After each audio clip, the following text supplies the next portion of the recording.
Greetings and welcome to Mr. Campbell's Global 10 class. We're in Unit 4, Section 1 of the Cold War Origins to Detent, and we're in Part B, the Cold War Worldwide.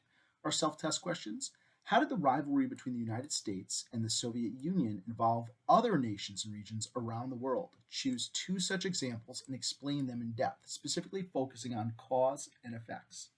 2. What were the causes and effects of the Korean War? 3.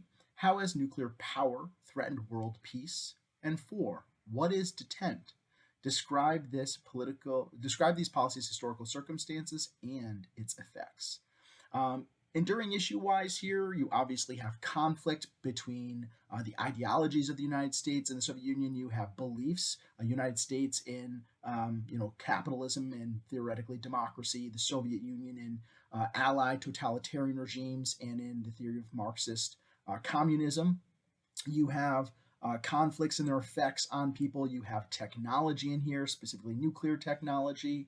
You have power, as both of these sides are trying to reach out for more geopolitical power or geopolitical influence. And you also have cooperation. Detent, or also pronounced detente, is an element of kind of cooperation, a cooling off of the Cold War. And so you have really tons of enduring issues in here. You've got some modernization, you've got inequality, all sorts of different elements in here.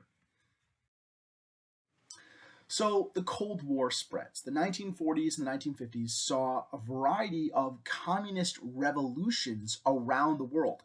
Many of these, at least in part, funded or advised by the USSR, the United Soviet Socialist Republics. In this time period, the same time period, the US and the USSR both supported opposing forces in many nations throughout the world, in East Asia, Africa, the Middle East, and Latin America. And all of those regions saw conflicts, which are known as proxy wars between the two superpowers.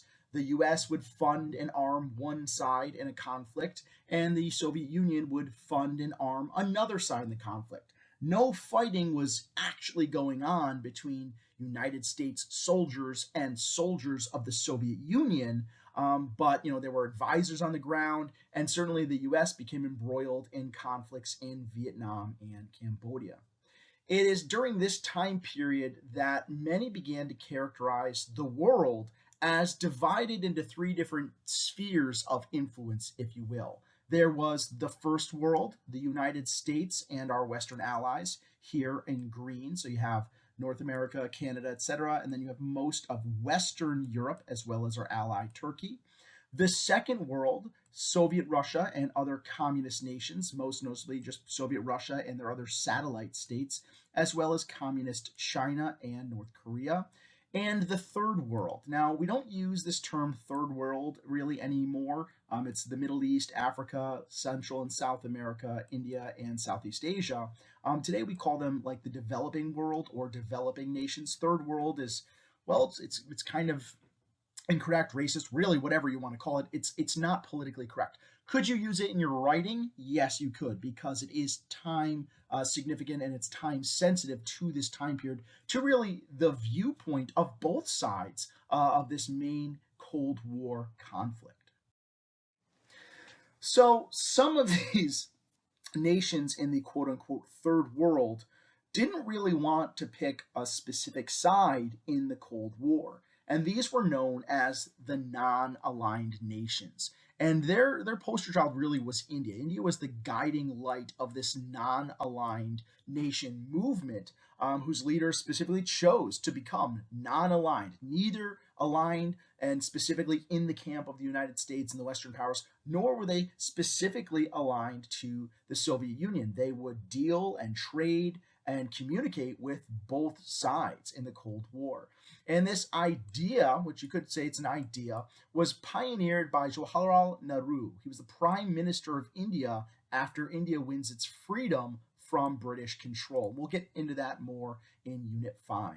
Now, the idea here is they wanted to be able to choose a path independent of the two powers. They took no sides and traded equally with both NATO and Soviet Warsaw Pact sphere nations. And this is a map of your major non-aligned nations. You can see obviously India, Saudi Arabia, Yemen, a variety of countries in newly decolonized Africa as well, and Indonesia all claim to be part of this non-aligned. And you have two different voices on non-alignment. One, of course, from kind of the arguably the founder of this movement, Nehru, Prime Minister of India. He does show up in a fair amount of multiple choice, and I've even seen it on the New Regents as well. He says, if we are the camp of followers of Russia or America or any other country of Europe, it is, if I may say so, not very credible to our dignity, our new independence, our new freedom, and our new spirit and our new self-reliance. And this was a speech to other Asian nations. And so what he's really saying is, we worked so hard to win independence in this period of decolonization because many of these non-aligned nations had been colonies of, well, really the Western powers for the most part. Why would we give that up to then strictly and closely ally ourselves to one camp or the other and really just become an extension of one of these two new empires? And you have another quote, a great one from Kwame Nkrumah. He was the leader of non-aligned Ghana, a newly freed African nation, and really the first of the African nations to win their true independence. We must face neither east nor west. We must face forward into the future, into our own future as an independent people. So really great quotes here. You could see, I think, certainly multiple choice. They're a little light, smaller to be CRQs, but that doesn't mean they can't be, certainly, especially for like a document 2. A pivotal event that grossly impacted the Cold War was the death of Joseph Stalin. And Stalin dies March 5th, 1953, and there's almost a paralysis at the top leading Politburo of the Soviet Union because Stalin hadn't really picked a successor per se. And just like you saw after Lenin died, right, you saw this 4-year period of power struggle where Stalin came out on top. You have another power struggle. Levant Beria, head of the NKVD, which later became the KGB, he wants to grab power. You have a guy named Malkinov trying to grab power. But who actually emerges out of this is a guy named Nikita Khrushchev. And here you definitely see him in political cartoons. We're going to see a variety of those. It looks like maybe if Mr. Campbell let himself go and was Russian, I guess you could say. He was a former war commissar and a war hero of World War II, and he had been quite closely allied to Stalin, at least towards the end. He appeared so. But once in power, Khrushchev begins a policy of de-Stalinization. He wants to purge Russia of Stalin's memory and their cult of personality. He's like, yeah, Stalin wasn't that great of a guy. Sure, he led Russia through World War II. Yeah, we won that war, but he did a lot of shady stuff to get us there. And one of our most famous examples of this de-Stalinization was the so-called secret speech to the Soviet Politburo. And in this, he decried or criticized the totalitarian and despotic nature of Stalin's rule. And we have some great quotes here from this secret speech. It's supposed to be secret, but it was very quickly leaked to the press and actually appeared in the press and newspapers of some of the Soviet bloc nations and some of the satellite states. It is here that Stalin showed in a whole series of cases his intolerance, his brutality, and his abuse of power. He often chose the path of repression and physical annihilation, not only against actual enemies, but also against individuals who had not committed any crimes against the party or the Soviet government. Stalin called everyone who didn't agree with him an enemy of the people. He said that they wanted to restore the old order, and for this purpose, the enemies of the people had linked up with the forces of reaction internationally. As a result, several 100,000 innocent, honest people perished. Everyone lived in fear in those days. Everyone expected that at any moment there would be a knock on the door in the middle of the night, and that knock on the door would prove fatal. People not to Stalin's liking were annihilated. Honest party members, irreproachable people, loyal and hard workers for our cause, who had gone through the school of revolutionary struggle under Lenin's leadership. This was utter and complete arbitrariness. And now is all this to be forgiven and forgotten? Never. And these are the secret memoirs of Nikita Khrushchev. So, what did this de-Stalinization look like? Well, like I said, the secret speech, even though it's supposed to be secret, quickly spreads through the communist world, and obviously the West learns of it too. And what you saw is like kind of an outcry of anguish, public rage at all the violence and suppression and oppression that Stalin had did. You see destruction of Stalinist propaganda, a rejection of his doctrines, and the rejection of this Stalinistic viewpoint led to attempts at reform in Hungary and led to the Prague Spring, which we both know from our last set of notes that these were violently put down. Like basically, when Khrushchev comes out and says, "Yes, Stalin wasn't a great guy," some of these other satellite states are like, "Well, great. So then that means we're going to be allowed more freedom, more self-determination, more rights." And at the end of the day, Khrushchev's like, no, I didn't mean to open Pandora's box here. You still have to obey the Soviet Union." Both of these were violently put down by tanks and soldiers, which becomes part of the next leader of the Soviet Union's kind of modus operandi. This is known as the Brezhnev Doctrine, right? Which we also went over the idea that the Soviet Union retains the right to intervene in the politics and military of allied states if they try to ever reject socialism or reject communism. So, Khrushchev talks a big talk, but at the end of the day, really might not have meant all that much of it. Though there were a lot of things that Khrushchev did that were kind of better too. He began to kind of slowly do away with some of the collective farms, trying to keep more food in the Soviet Union. Khrushchev secured negotiations and trade deals with the United States, actually buying grain from his enemy, buying huge shipments of grain, wheat, barley, things like that, and shipping them to the Soviet Union. He built huge masses of government housing, which were called Khrushchevas. They were basically 5-story concrete buildings that were mass produced by the Soviet Union to try and give a house to really everyone, an apartment to everyone. So there's, he's kind of a mixed bag as a leader. He's an interesting guy to take a deeper dive into if we were able. Casting our net over the Cold War in other parts of the world, the Cold War absolutely had a huge impact on nations in Asia. Now, China fell to their own internal communist revolution in 1949.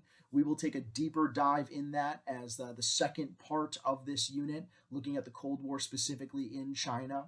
Vietnam and Korea had both been split literally in half after World War II into a Soviet influenced North and a US more or less influenced South. And what arose out of this is a fear that if any other nations in Asia fell to communism, they all would. Like China collapsing into communism, the Chinese Communist Party winning control over this massive nation of nearly a billion people back then, certainly over a billion today, but nearly a billion back then. That was very scary, and it really shook US foreign policy to its core. Like, how did we lose in China? How did our guy, who was a guy named Chiang Kai-shek, how did he lose? And if he can lose, if we can lose in China, we can lose anywhere. You've got this great cartoon showing this idea of domino theory. If Vietnam falls to communism, then Laos, Cambodia, Thailand, Burma, India, Bangladesh, the whole row of it. And America was trying to prop this up, where we felt we had a duty to prop this up. So what this turns into is the US taking the policy of containment that had been arguably, worked in Europe, had been successful in Europe, and trying to turn it into an Asian policy, our foreign policy in Asia. Now, ostensibly, this was successful in Korea, but it's unsuccessful in Vietnam. And what it really comes down to is, like, containment more or less kind of works in Korea because that was an invasion of Southern Korea by North Korea. It doesn't work in Vietnam because the Vietnamese, the Viet Cong, they weren't fighting for like straight up communism. They were fighting for freedom. And that's something that really, at the end of the day, US politicians were not able to wrap their head around until it was far, far too late. So first we'll talk about the Korean War. Causes of the Korean War, if we're talking about a conflict, In 1950, the Soviet-backed leader of the Communist Democratic People's Republic. By the way, if anyone ever calls themselves the Democratic People's Republic, just know that's probably a terrible government. Like, you just assume, oh, those guys are totalitarians and that's an awful place to live. Like, sorry, not mean to generalize, but yeah, that tends to be what it's like. His name was Kim Il sung, and he, with Stalin's blessing, invaded the US backed Southern Republic of Korea, or South Korea as it is today. Now, Stalin basically told him, all right, I'll arm you with some Soviet weapons, but I'm not going to bail you out if things go south. You win control over Korea, great. Another giant communist nation or powerful communist nation to add into the Soviet sphere of influence. But if you lose, Soviet Union's not sending in the troops and tanks to save you. But Kim Il-sung thought he could be successful. And you can see from this evolving map, he almost was. They ran over this 38th parallel, this dividing line of Korea. However, they didn't count on the United Nations intervening. The United States asked for a vote. You know, the United Nations is supposed to protect people, keep freedom of free countries, keep the freedom and independence of free peoples. We must intervene. And they call for a vote. Now, the Soviet ambassador to the United Nations, he could not get in touch with Moscow quick enough. And they just assumed to boycott the vote rather than vote the wrong way. So because of that, there was no veto. And the United Nations voted, yes, we're going to send forces to drive the North Koreans back and to contain communism in Korea. And what happened is a huge surge the other way. You know, the American troops invaded North Korea, took over almost all of North Korea, and approached the Chinese North Korean border, which really runs across what's called the Yalu River. And as the U.S. and United Nations forces, because it was mostly U.S. soldiers, but there were forces and United Nations soldiers from a variety of countries, as they approached the Yalu River, China, now communist, but only communist for a year now, they start getting real antsy. And they basically say, okay, well, we can't allow this country to be allied with the enemy so close to our borders. And they did these forced, crazy night marches of all infantry armies, you know, thousands and thousands of Chinese soldiers marching and moving under the cover of darkness across the Yalu River. And they began to just human wave assault the American and United Nations soldiers. And they eventually forced them back to that original dividing line, the 38th parallel. And that's really the same border of Korea's today. They both agreed to an armistice and end to the fighting was signed in 1953. But by international law, these two countries, North and South Korea, are technically still at war. They've never signed a peace treaty. And there's all sorts of anti-American propaganda that is existing still to this day in North Korea. You have this is General MacArthur, who is kind of in command of the United States soldiers, and he's depicted as bombing villages and stabbing women and babies and stuff to make America seem like the enemy. They still use that type of propaganda, that exact propaganda to this day. So what are the effects of the Korean War? How was it significant to the lives of Koreans? Well, today, Korea remains divided into two separate nations with a demilitarized zone at the 38th parallel between them. It is one of the most heavily defended borders in the entire world. Not only is there a massive North Korean army there, there's a massive South Korean army there, and there's also American soldiers too. We usually keep a rotating force of between 21 and 26,000 American soldiers at that border in South Korea to protect against a future invasion. We basically told the Koreans, we'll help protect you forever from now on. In the North, the government there, not winning this war, turned more and more upon itself and became a totalitarian government under Kim Jong-un today. They are a very poor nation. There's widespread starvation and malnutrition. There is an aggressive scarcity of food, goods, technology, computers, cell phones, all of this stuff. I mean, Kim Jong-un has this stuff, but the common people of Korea, of North Korea, they live very poor lives today. Almost 1 million of them live in some form of imprisonment, like a concentration camp type vibe. It's really bad there. No one would really want to live there.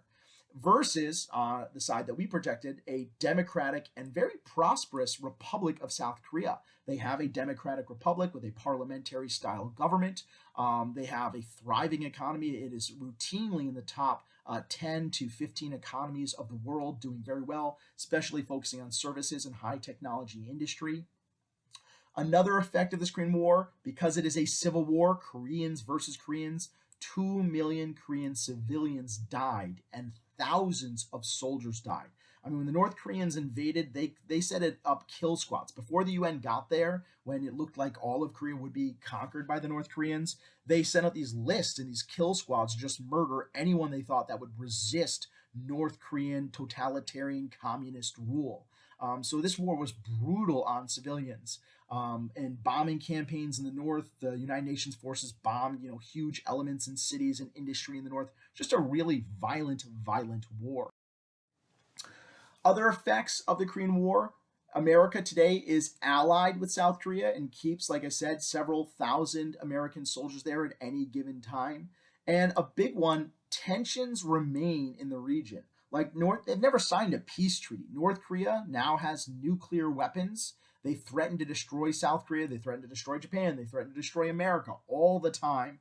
And they see the US, or us, but they see the United States as really their enemy number one. Like, sure, South Korea, we got to defeat them. They're the evil. We got to get them. But really, it's those Americans that are the most evil thing that have ever existed. And they're arguably backed up by China. And you're like, all right, well, I get that. They're both communist nations.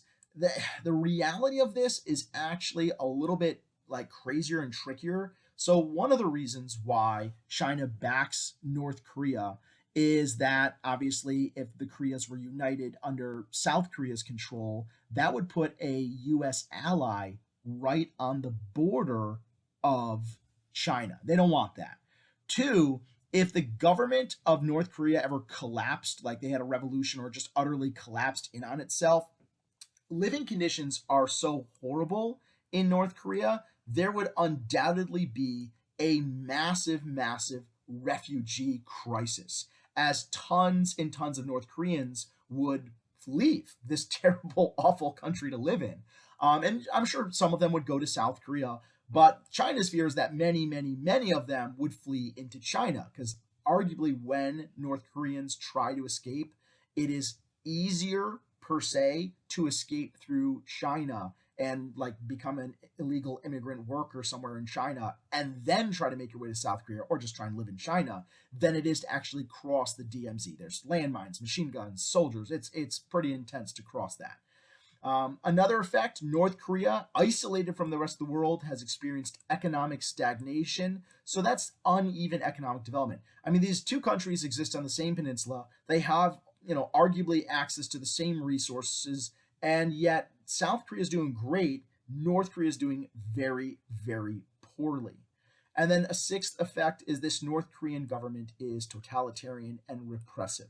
They use labor camps. Think of Stalin's gulags. They have prison camps. And they don't just imprison people, they imprison entire generations. Like a lot of things that are quote unquote crimes in North Korea, they'll not just get you imprisoned. They'll get your spouse, your children, your uncles, your cousins, your grandparents all imprisoned. And they're not just going to be imprisoned till they die. They're going to be imprisoned for up to 3 generations. So there are people who have been born in these labor camps, lived, married, and had children of their own in their labor camps. And that's all they've known. And their government's just like, yeah, we're fine with that. Like, these are enemies of the people.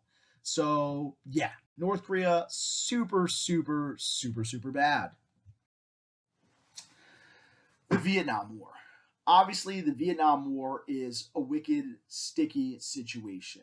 So the Vietnam War is a very long-lasting and brutal conflict, and it begins, like the Korean War, with post-World War II divisions.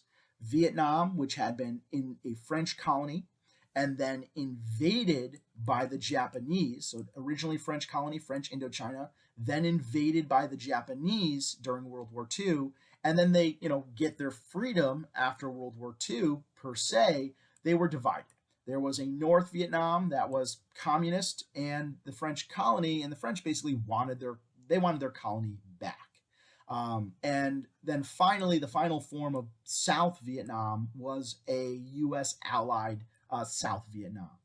And this is where, the Vietnam War gets very murky, because it was less about communism per se to the Vietnamese than it was about nationalism.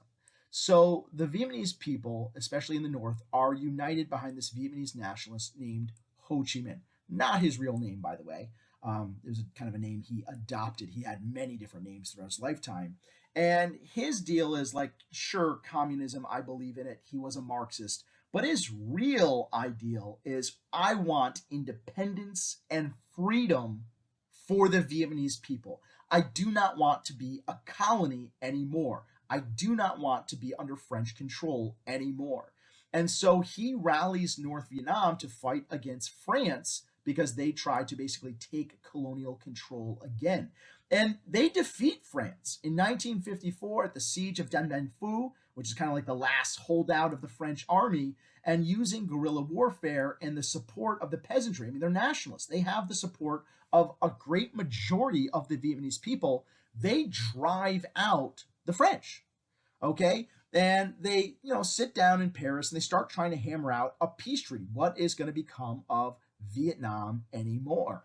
And what they hammer out, supposedly, between the French, the North Vietnamese, the South Vietnamese, and the Americans, is that they would hold elections. That's what was supposed to happen. That in a couple of years after the signing of this Paris Peace Treaty, all of Vietnam would hold elections, and whoever won these elections would get to decide like what to do with Vietnam, to unite it, to keep it divided, whatever, what their economy would be like. And basically what happens is the US sent in soldiers to act as advisors for the South Vietnamese government. And when we realized how popular Ho Chi Minh was and that he would almost certainly win any open election, we just didn't allow them.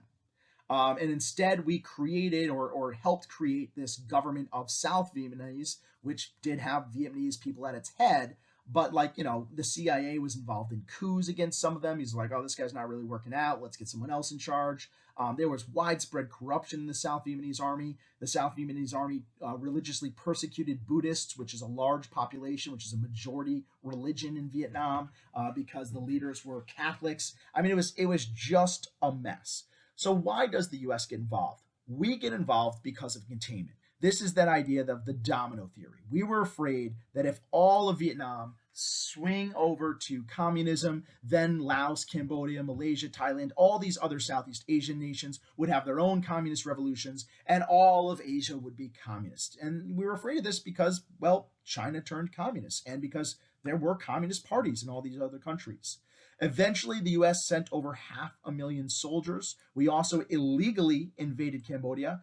By the way, the Vietnam War, never a declared war by the United States. It was referred to more as a police action and was really brought about by the Tonkin Gulf Resolution in our own government that basically said the president has the power to kind of fight communism and protect American lives however he deems fit. Effects of this war: 3 million Vietnamese lost, 57,000 U.S. soldiers died, and eventually just our president pulls out. In a process called Vietnamization, Nixon, who realized this is an unpopular war, it probably can't be won, he essentially turns the war over to the South Vietnamese. We left them a bunch of jeeps, and we left them some tanks, and we left them a bunch of guns and money and food, and we're like, all right, good luck, see you at South Vietnam. And the fact is that South Vietnamese government did not have the support of the people. It did not have the love of the people, and it collapsed. South Vietnam was invaded by the North and defeated in 1975. This is known as the Fall of Saigon. Today, Vietnam is united as ostensibly a communist nation, though honestly, a lot of our clothes are made there. So if you're selling stuff that you make for money in an open international market, that's not communism. That is, well, it's a form of capitalism. So They say they're communist, but not really.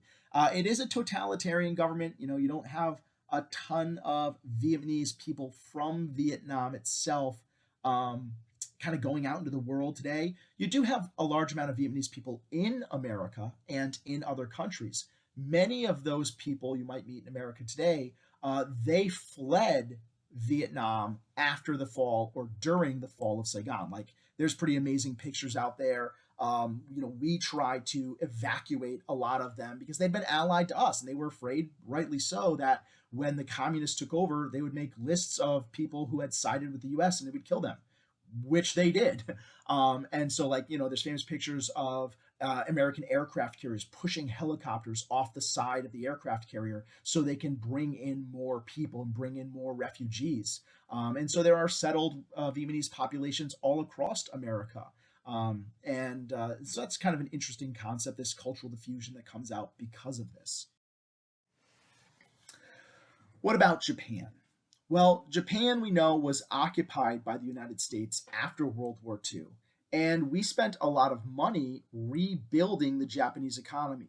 Why? Well, we thought that if we were able to rebuild Japan, we would have a strong ally right near Russia and China.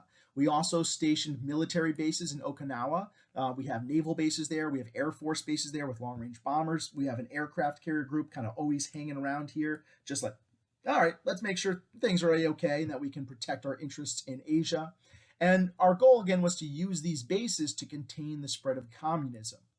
Eventually, what emerges out of Japan is a strong, democratic, pro capitalist nation that is a permanent ally of the United States. We also promise to always protect them. So if Japan ever gets attacked by, say, North Korea or by China or Russia, we are supposed to protect them in a time of war because, again, they have a reduced military. They're not really allowed to have what's called like an offensive military capability as written into their constitution, which we forced them to take on at the end of World War II. And though Japan had been nearly bombed senseless and flat by American forces during World War II, what we see in the 1950s and 70s is this massive increase in GDP and economic output. This is referred to as the Japanese economic miracle. And what they did is really focus on technological innovation and industrial development. So it's like, almost kind of a second Meiji restoration. They're like, all right, let's take the best technology, let's make it better, let's focus on industry. What do people want? They want TVs. All right, let's make them better and cheaper than other people. And so those are like Samsung and all these other Japanese companies. Nintendo, they focused on cheaper cars that were a little bit more efficient than American cars, and they nailed it. Like, they really crushed their economy out. And they built close ties between business and government. And that's why Japan is a fifth ranked economy in the world today, is because of this economic miracle where they're just like, yep, let's make this happen. You can see here the Japanese economy tanks in World War II, and then just nothing but straight shooting all the way to the top as this economic miracle has continued. There are some issues in Japan today, which, if we had time, we could go into it. One of them is a graying of the population, that Japanese people are having fewer and fewer children, but they live a long time. So you have older people making up a larger and larger share of the population, and there's fewer and fewer working adults to support this large aging population. America's actually kind of going through this in the next 10, 20, 30 years as well. We'll have a little of this coming after us as well. But still, Japan economically doing pretty all right. What about the Cold War in the Middle East? Well, a key idea to keep in mind here is the Middle East, which, isn't a country, it's a region or area, becomes a site of extreme strategic competition between the United States and the United Soviet Socialist Republic, or Soviet Russia. Why? One is just containment. We don't want these countries turning communist. Russia would love them turning communist. A big one, star it, is resources. Oil, oil, oil, and then some more oil, as well as control of the Suez Canal and other elements. And another one is support over Jewish Israel.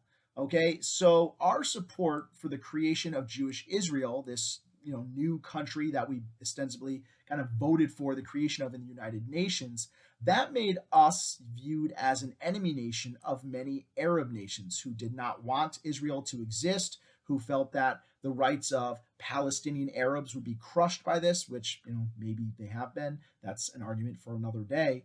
And what you saw because of this is a series of wars, Arab-Israeli wars. 1948 is one of them, but there are several others, and a lot of refugee crisis, as Jewish people living in other Arab nations were either forced or chose to leave the Arab nations, and many Arabs living in Israel also fled to live basically in refugee camps in other Arab countries. So there's a lot going on to unpack there. And I love this cartoon. You have Nasser, who's the leader of Egypt, and he controls oil, and he is only letting a trickle come through. And you have Great Britain, right? John Bull, Uncle Sam. You have France. You have this guy is Greece. I don't know who this lady is. She's something. And they're all lining up, like looking at the only trickle of oil coming out of the Suez Canal and the trickle of oil coming out of the Middle East. And they're like, we're going to need more. We've got our oil cans here. So Egypt is one of these nations that is the site of like strategic horseplay and strategic maneuverings on the part of both sides. Now, initially, they tried to follow this policy of non-alignment, really not siding too hard with the U.S. and the Western allies, and not siding too hard with the United Soviet Socialist Republic. And then they start to make some moves to try and strengthen Egypt itself. And a lot of this was by kind of a hero of many of the Egyptian people, a former military officer named Abdel Nasser. Now, one of the big moves he made was to nationalize the Suez Canal. Now, you remember the Suez Canal, it was built with Egyptian labor, but funded by the French. And then the British started a revolution in Egypt against the Ottoman Empire, and they supported the Khedive, and they gave the Khedive a bunch of loans, and then the Khedive couldn't pay the loans, and then Great Britain says, well, we'll just take a controlling share of the Suez Canal in exchange for the loans. And so, Britain controlled the Suez Canal for a long time. And Nasser's looking at this and being like, all right, well, the Suez Canal passes literally entirely through Egypt, yet the majority of the wealth and power that comes from this strategic waterway, it goes to Great Britain. And I feel like it should go to, well, Egypt, the country it's, kind of in. And so he nationalizes it. Nationalize is when you claim resources or infrastructure for your own country. And there's tons of examples of this in world history where countries' leaders like, all right, I'm nationalizing the oil wells. I'm nationalizing these mines. And even though they're owned by British or French or American corporations, they're in our country. Our people work them.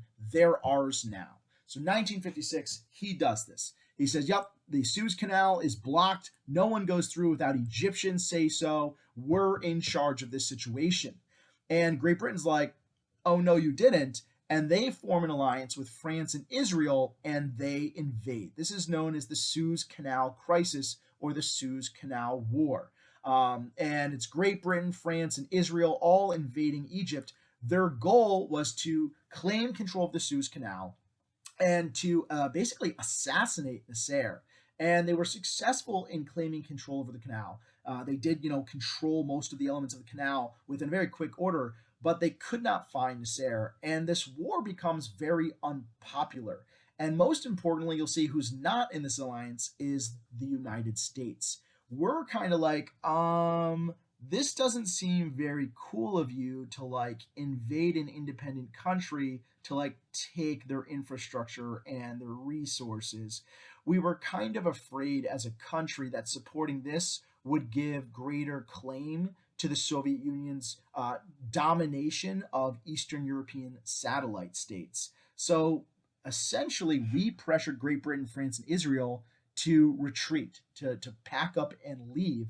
And so Egypt wins this war. And Nasser looks like a hero. He becomes like, this is the leader of the Arab world, this strong, tough Arab guy, not backing down to the Western powers, not backing down to the former imperialists, the former colonists. And he's given them what for and wins a lot of political support for this.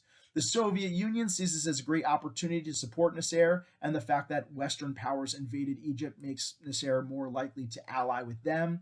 So they buy weapons and military technology from the Soviet Union, and in exchange, the Soviet Union helps them fund and give them kind of the engineering technology to build the Aswan High Dam, this massive dam that provides hydroelectric power and helps control floodwaters in Egypt.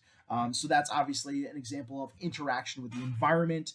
You have power there, you have modernization, you have all sorts of stuff there.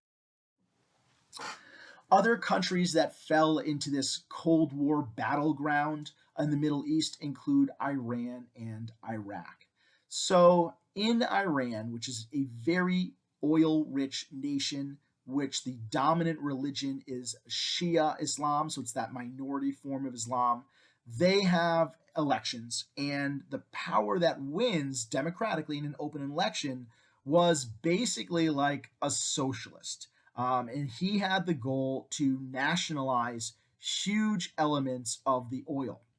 And, these oil wells are like technically owned by American and British companies. But he's like, yeah, no, they're in Iran. And you basically took these from us when you guys were strong, the age of imperialism. And I'm going to nationalize them. Like it worked for the Suez Canal, it'll work for us.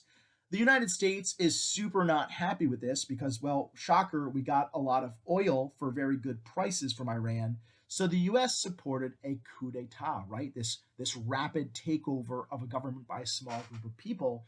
And we installed a guy that we thought would be friendly to us. And he was, arguably. His name was Shah Reza Pahlavi. And this is him here wearing Western style clothes, like he's a westernizer and modernizer. And he came from a long line of the hereditary rulers of parts of the Iranian land.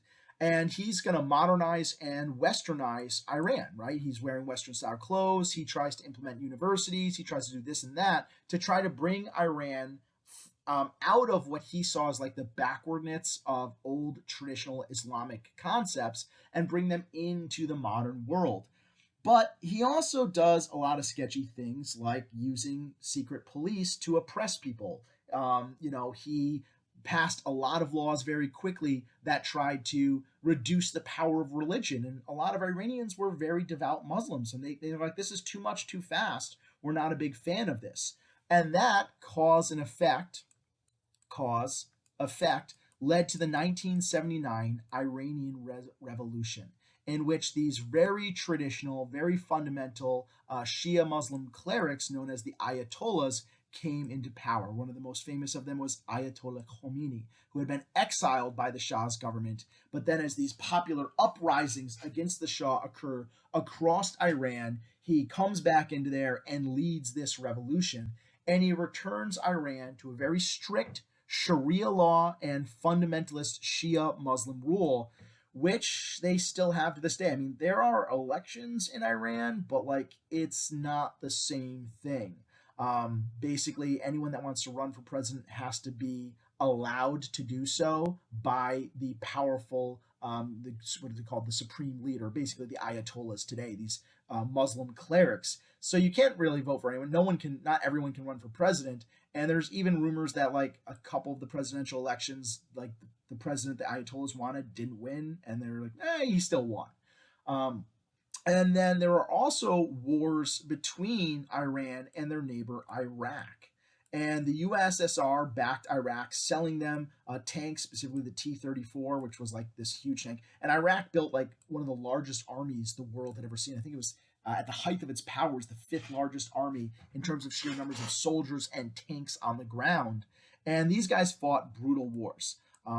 Many of the Iraqis are Sunni Islam. Again, the Iranians are Shia. And really, these wars were all about oil, control over oil fields. And they were brutal, brutal wars. The Iranians would use child soldiers strapped with dynamite and explosives, and tell them that if you die in this war by blowing up Iraqi tanks, you immediately go to paradise. That's your ticket to heaven. They tried to create like martyr soldiers. Just really, really brutal, brutal war. I feel kind of bad because I'm leaving out so much here. But again, we hit what we most commonly see in the regions, and any one of these slides could be like an entire 4 hour, 5 hour, 10 hour, 20 hour lecture in and of themselves. And unfortunately, we can't do quite enough justice to really any of these. But besides Egypt, the Cold War does also touch other African countries as well. Both the United States and the USSR supported revolutions, whether communist or supposedly democratic. And at times, both sides supported violent dictators because they wanted to influence newly freed African nations. And this led to the Angolan Civil War, the Congo Zaire War, and all of these areas experienced brutal civil wars and tribal conflict. So, despite Africa winning independence, these wars just lead to violence and increased tribal and ethnic strife and religious strife in Africa, which does continue to this day. In Latin America, we can spend a little bit more time specifically looking at Cuba. Cuba also experiences a revolution in 1959. The US backed dictator Fulgencio Batista, this guy here, he took power in 1952. He was not a great ruler. Now, Americans saw Cuba as like this great, this paradise of capitalism and economic opportunity. Because the US backed this dictator, he gave favorable trade deals and business deals to American business magnates. Actually, the American mafia was involved in some of these business deals. But he was not a great ruler. Like, there was rampant corruption. Obviously, a lot of the money that we sent him and business sent him got funneled into the military, got funneled into his family and his friends. And you had this massive disparity in Cuba between the rich, who were allied with Batista's government, and the poor, who were actually like doing all the work, like farming the sugar and doing all that sort of stuff. And Batista used the military to control people, arresting and executing people that he believed were enemies of the state, sometimes just straight up killing people, right? You got this great sign here. Well, it's a sad sign. This woman marching. Dictator Batista murdered my 15-year-old son on the 26th of July. And these were real. Like, there were protests against this awful ruler, who, like I said, was backed by the Americans, because we backed him because he gave us business opportunities, and B, he's like, I'm against communism. And we're like, you're against communism? Here's money and guns. And so this leads to a Cuban revolution in 59, led by a communist leader, Fidel Castro, who was, an avowed Marxist. He was supported both through military means, military materiel, by the Soviet Union. And like we see with Mao Zedong, we'll talk about in a little bit, he uses guerrilla warfare and Soviet support to win control in this revolution. All right, he believed, like Vladimir Lenin and maybe like Maximilien Robespierre, that you can create abrupt political change through violent revolution.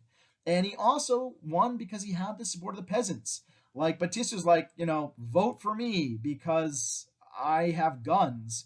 Castro's like, yeah, support my revolution because we're communists and we're going to take away the land from the wealthy people and give everyone land. We're going to make a workers' paradise. And so he was beloved, at least initially, by the people. Though, like all communist rulers, when Castro took power, he did initiate purges of those he believed were his enemies.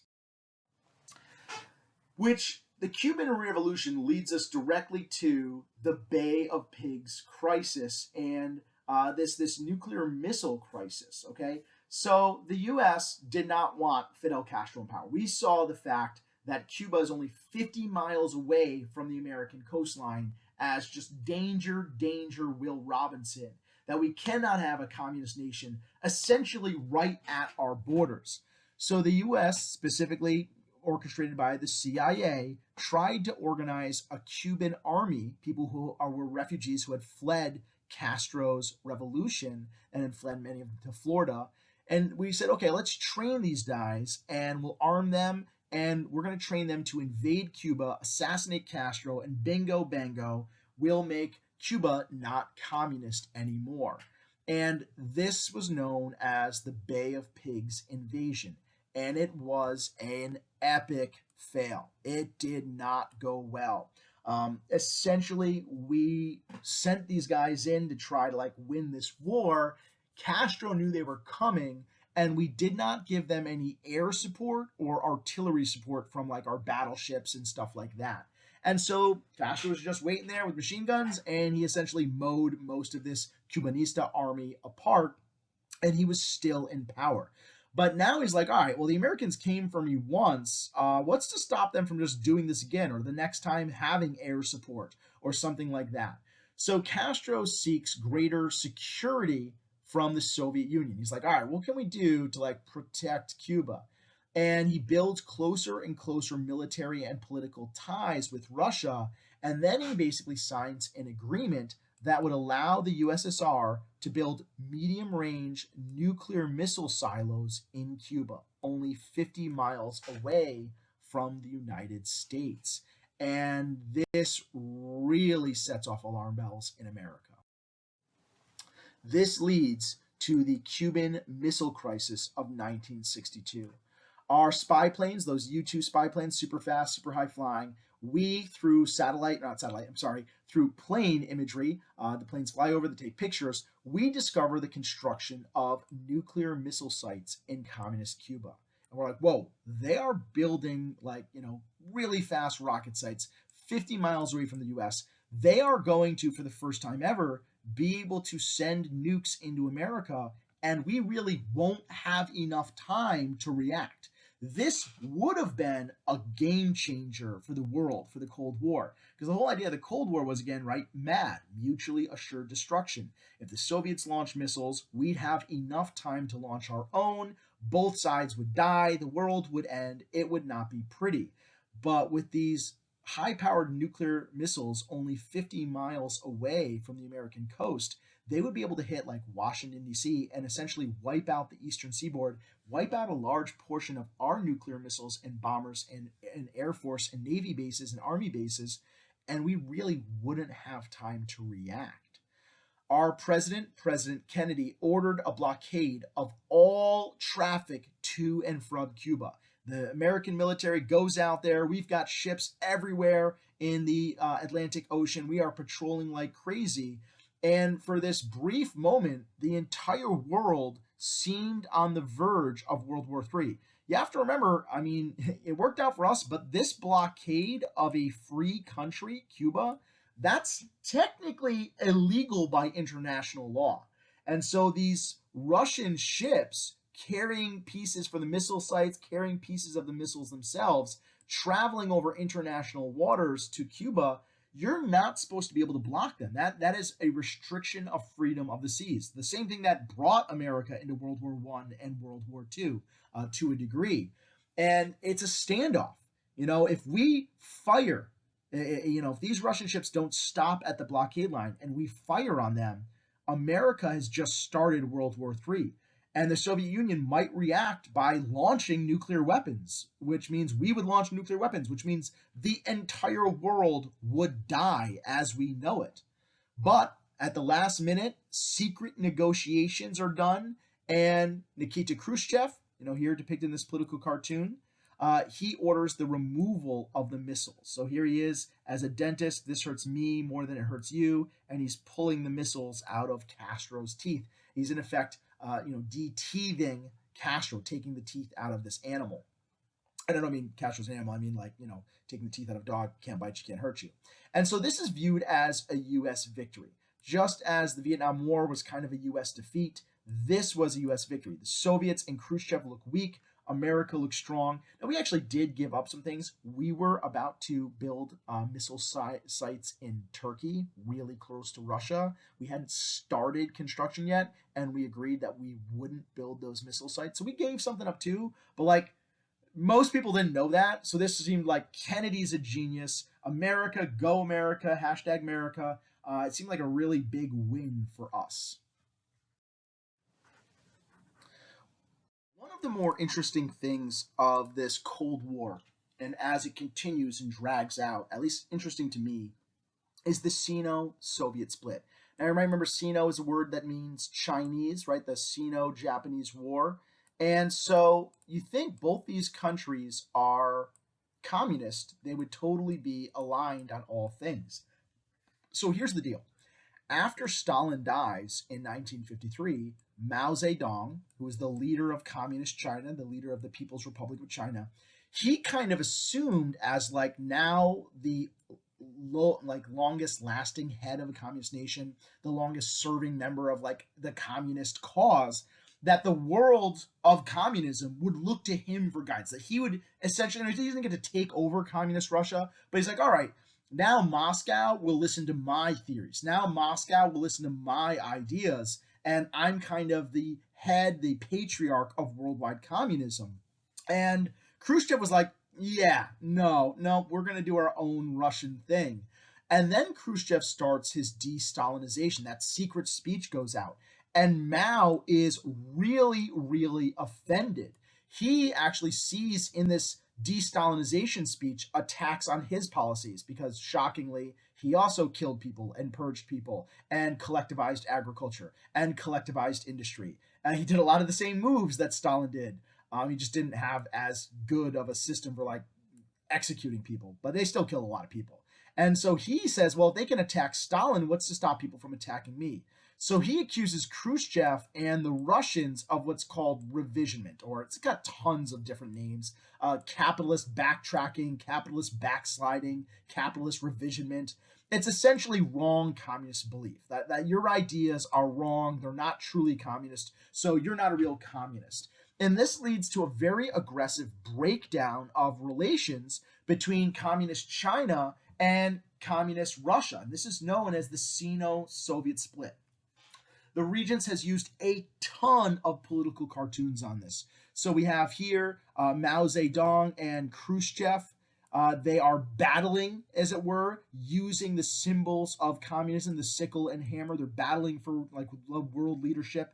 You have the Russian bear here of the Soviet Union being attacked by a fire-breathing dragon of communist China. And for a while, it looked like if World War III would happen, it might actually be between two communist countries.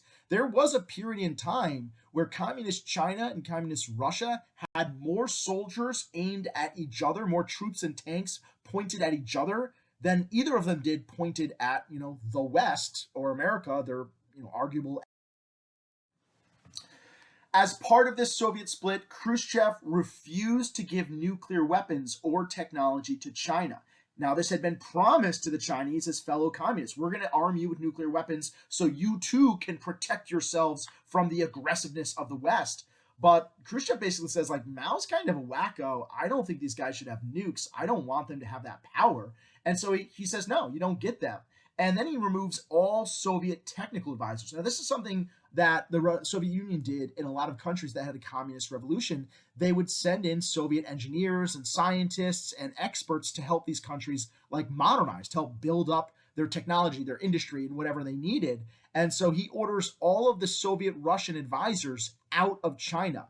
And we're going to see an impact of this on China is like they lack know-how on how to build a modern, industrialized, technologically profound state.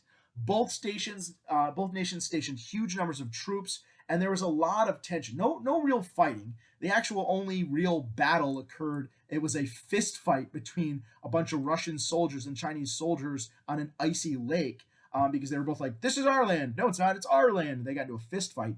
But key idea here, the tension between these two communist nations, the Sino-Soviet split, allowed the United States to play these two sides off against each other and made both China and Russia desire detente.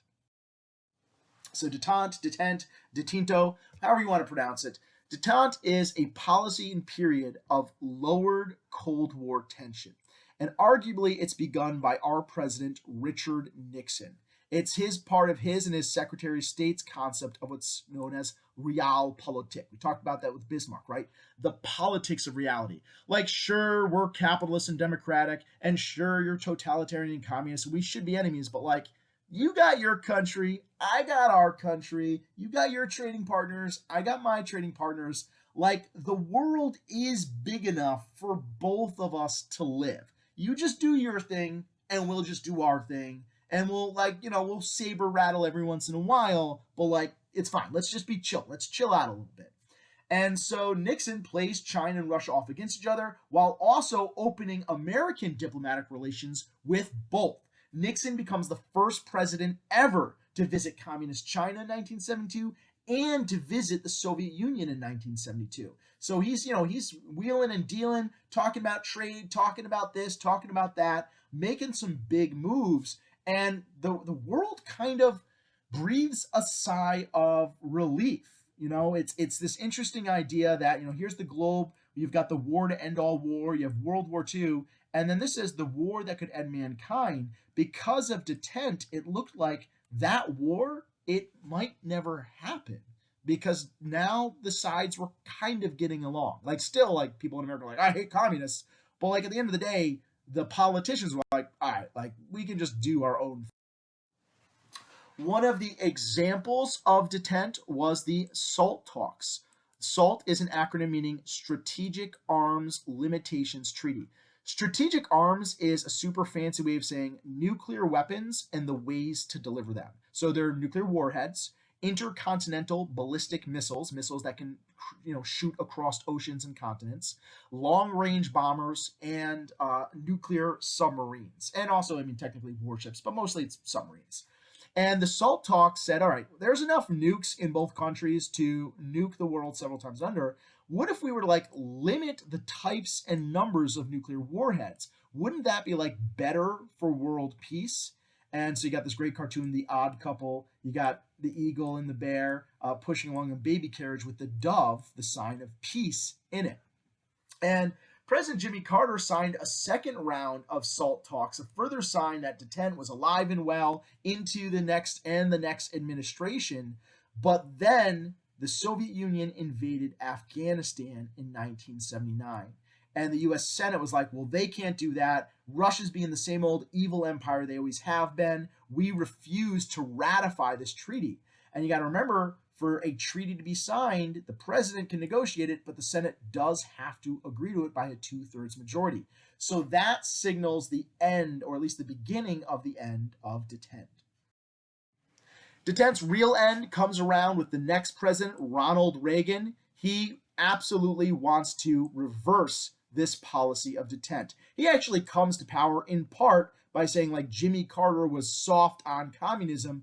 I'm a hardliner. I'm going to show these communists who's boss. In his speeches, he gives these famous anti-communist rhetoric, this tear down this wall. This is a famous speech given in 1987 demanding that the leader of the Soviet Union, Mikhail Gorbachev, tear down the Berlin Wall as a sign of peace. And he does lots of things as well. Some of his other kind of policies that ended detent. He expands U.S. spending. Like, the SALT talks had reduced for a time how much money the American government spent on defense spending, on building tanks and long-range bombers and intercontinental ballistic missiles. And he's like, nope, fund it. We're gonna build all the tanks. We're gonna build as many as we can get. We're gonna get as many missiles as we can. We are gonna expand the military so the Soviet Union will be scared of us again. And he even had this dream of something called the SDI, the Strategic Defense Initiative. The joke is he watched Star Wars movies and was like, oh, why can't we just have Star Wars laser beams in satellites? And that we'd have these laser shooting satellites that would destroy Americas. And it was nicknamed by the press, Star Wars. And it didn't happen. Like, that's not a reality.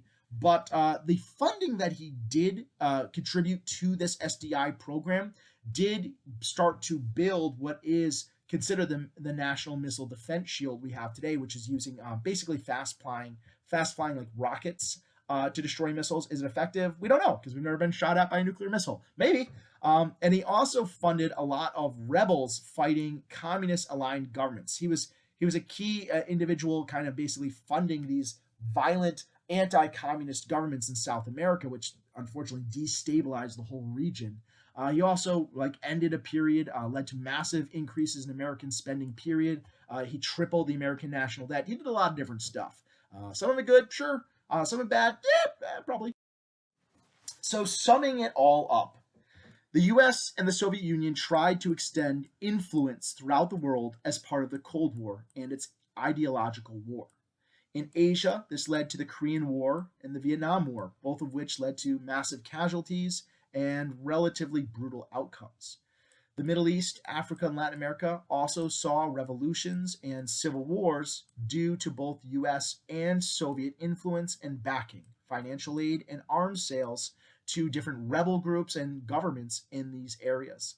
Both sides, both the Soviet Union and the United States, supported brutal dictators and oppressive regimes when it suited us. Like America was like, democracy when they're anti-communist. Oh, you're a dictator, but you're anti-communist. You're fine. You know what? That's fine. I'll just waive the rest of this resume. I'm sure it doesn't have any human rights violations at all. The 1950s and 1960s saw a split between communist China and the USSR, known as the Sino-Soviet split. And the US used this split to pursue a policy of detente, or a cooling and lessening of Cold War tensions that occurred in the 60s and 70s. Detente ended under President Ronald Reagan, which began kind of a period of increased tension and fear of the other side. That's all we got. Thank you so much for joining us.